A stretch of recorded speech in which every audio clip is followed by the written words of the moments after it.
Sebelumnya, Assalamualaikum warahmatullahi wabarakatuh. Saya Rizky Febriana Putri dari kelas Ekonomi Syariah.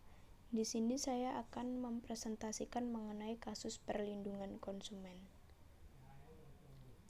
Di sini saya mengambil kasus dari produk Nestle yang diakses pada artikel tempo.com pada tanggal 8 Juni tahun 2021.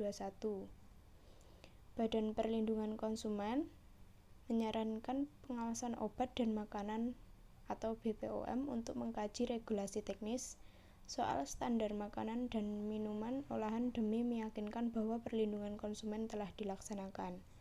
Hal ini disampaikan menyusul terbitnya laporan The Financial Times yang mengungkapkan laporan internal Nestle soal status kesehatan produk perusahaan pangan terbesar di dunia tersebut. Dalam dokumen yang dilihat The Financial Times, Nestle mengakui bahwa 60% produk makanan dan minuman yang mereka produksi tidak memenuhi kriteria sehat yang berlaku.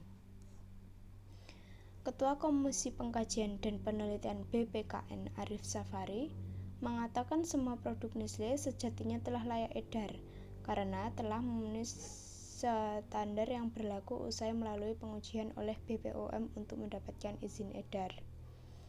Dia menyebutkan mayoritas pengujian standar peredaran makanan dan minuman di Indonesia mengacu pada Codex Alimentarius sebagai lembaga standar internasional untuk pangan.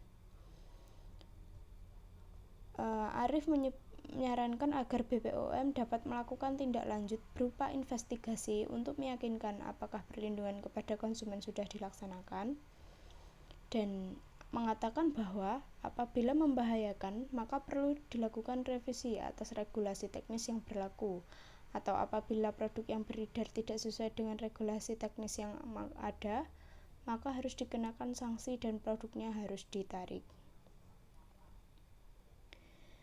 Nestle sebagai pelaku usaha wajib mencantumkan dalam labelnya kandungan nutrisi termasuk GGL sesuai aturan pelabelan di Indonesia agar konsumen mengetahui dan mempertimbangkan hal tersebut sebelum membelinya. Sementara itu, Head of Corporate Communication PT Nestle Indonesia, Stefan Sinisuka, dalam pernyataan resmi perusahaan menyebutkan Nestle telah mengurangi kandungan gula dan garam pada produk-produk mereka secara signifikan dalam 2 dekade terakhir. Selain itu, perusahaan juga telah menambahkan produk-produk bergizi ke dalam portofolio Nestle. Kemudian yaitu analisis kasus.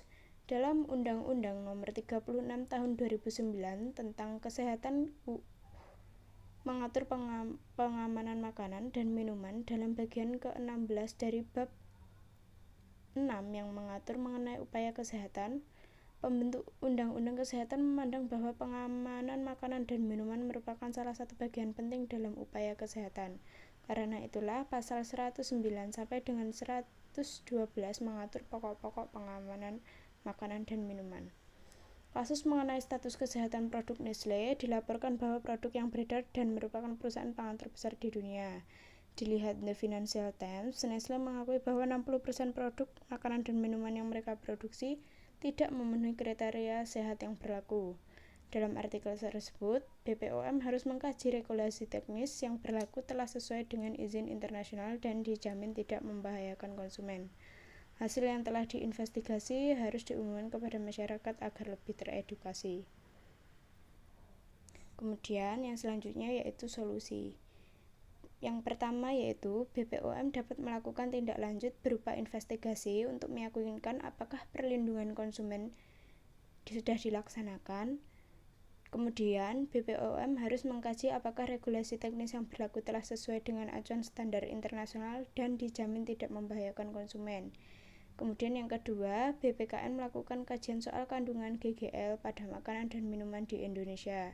Kajian direkomendasi ke pemerintah soal perlunya edukasi kepada masyarakat. Kemudian, Nestle sebagai pelaku usaha wajib mencantumkan dalam labelnya kandungan nutrisi termasuk GGL sesuai aturan pelabelan di Indonesia agar konsumen mengetahui dan mempertimbangkan hal tersebut sebelum membelinya. Konsumen harus lebih teliti lagi untuk membeli produk makanan dan minuman sesuai dengan kondisi kesehatan mereka. Sekian dari saya, apabila ada kurangnya saya mohon maaf. Wassalamualaikum warahmatullahi wabarakatuh.